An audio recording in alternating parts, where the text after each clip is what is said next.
SRH बाहर, CSK playoff में। आखिरकार ऐसा कैसे हो गया कि गुजरात टाइटंस से हारने के बाद ही सनराइजर्स हैदराबाद का पत्ता साफ हो चुका है? आखिरकार कैसे पावर प्ले में ही गुजरात टाइटंस ने एसआरएच का काम तमाम कर दिया? आप सबको मालूम है कि सनराइजर्स हैदराबाद की टीम जो है, गुजरात टाइटंस के मुकाबले से पहले टेबल टॉपर के बाद दूसरे नंबर पर थी 14 अंक के साथ में। लेकिन इस मुकाबले में जो टीम जीतती उसको नंबर 1 का स्थान मिल जाता 16 अंकों के आधार पे। 169 रनों का पीछा करने के लिए उतरी थी ये सारची टीम अपनी भारी भरकम बल्लेबाजी लेकर के। लेकिन इस भारी भरकम बल्लेबाजी की हश्र जो है वो गुजरात टाइटंस के गेंदबाजों ने ऐसे किया कि मुंह दिखाने लायक नहीं रहे। 168 का आधा भी नहीं बना पाई एसआरएच की टीम। 82 रनों पर ऑल आउट हो गई, 86 रनों से मैच हार गई। यानी एक बार और खेलते तो फिर भी ऑल आउट हो जाते इस पिच पे।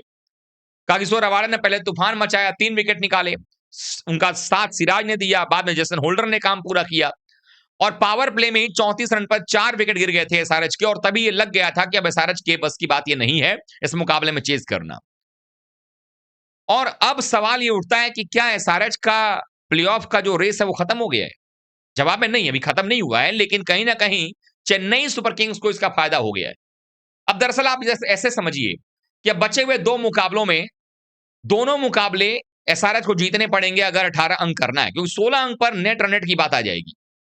लेकिन जो एसआरएच के अगले 2 मुकाबले हैं उनमें से चेन्नई के लिहाज से ये मुकाबले बड़े इंपॉर्टेंट हैं, क्योंकि चेन्नई चाहेगी कि अपने मैचेस जीते। अगर हम चेन्नई की बात करें कुल मिलाकर के, तो अगर मैं चर्चा करूं तो जो चेन्नई की टीम है उसके 3 मैच बचे हुए हैं। चेन्नई की टीम भी 18 अंक कर सकती है और चेन्नई के जो मुकाबले हैं वो वनस्पत एसआरएच के मुकाबले अगर हम देखें तो थोड़े आसान लग रहे हैं। इसलिए सवाल ये बनता है कि क्या यहां से होगा।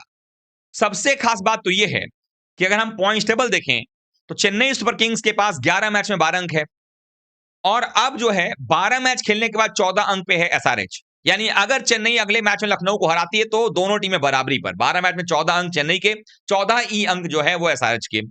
अब 2 मुकाबले जो बचते हैं, अब ये दोनों टीमें इस बात का फैसला आपस में भी लड़के करने वाली हैं, क्योंकि जो चेन्नई और हैदराबाद के बीच 18 तारीख को मैच है उसमें अगर हैदराबाद चेन्नई से हारा तो चेन्नई ये बात तो तय है कि उसके 16 अंक हो जाएंगे। अगर लखनऊ को हरा के पहुंचता है तो 16 अंक कर लेगा और यह भी तय हो जाएगा कि 16 अंक जो है हैदराबाद करने के लिए किसी भी हाल में उनको आरसीबी को हराना पड़ेगा। और चेन्नई की मदद यहां आरसीबी ऐसे कर सकती है कि अगर आरसीबी ने हैदराबाद को हरा दिया तो फिर हैदराबाद आउट हो जाएगा, 14 से 18 नहीं हो पाएगा या 16 भी नहीं हो पाएगा। और सीएसके की बात करें, उनके जो 3 मैच से बचे हुए हैं उनमें लखनऊ को हराते हैं तो 16 उनका 14 अंक हो जाएगा। उसके बाद उनका मैच हैदराबाद है, उनको अगर आप हराते हो तो 14 अंक पे ही रह जाएगी हैदराबाद जो फिलहाल है और आप 16 पे चले जाओगे। और उधर अगर आरसीबी हराती है उनको तो उनके पास में 14 के अलावा 16 करने का मौका नहीं मिलेगा और आप जो है गुजरात को हरा करके 18 कर सकते हो अपना। और अगर आप गुजरात से हार भी गए तो भी आपके पास 16 अंक होंगे, हैदराबाद के पास 14 अंक ही रह जाएंगे। तो कुल मिलाकर देखा जाए तो गुजरात टाइटंस की जो टीम है वो चेन्नई सुपर किंग्स की इनडायरेक्टली मदद कर चुकी है और अब चेन्नई सुपर किंग्स को जो है आरसीबी से ही मदद की उम्मीद होगी और खुद भी मदद करना पड़ेगा। खुद को भी मौका है हैदराबाद को हराने के लिए, उस टीम को जो आपकी राह का रोड़ा बनी हुई है प्लेऑफ की रेस में। तो क्या ये चेन्नई कर पाएगी, ये देखना होगा। लेकिन फिलहाल गुजरात टाइटंस ने एसआरएच का काम जो है बिगाड़ दिया है। इसलिए हम कह रहे हैं कि क्या एसआरएच अब बाहर हो गई है और सीएसके अंदर आ गई है? आपको क्या लगता है? कमेंट करिएगा, वीडियो को लाइक कीजिएगा, शेयर कीजिएगा, चैनल सब्सक्राइब कर लीजिएगा और फॉलो भी कीजिएगा।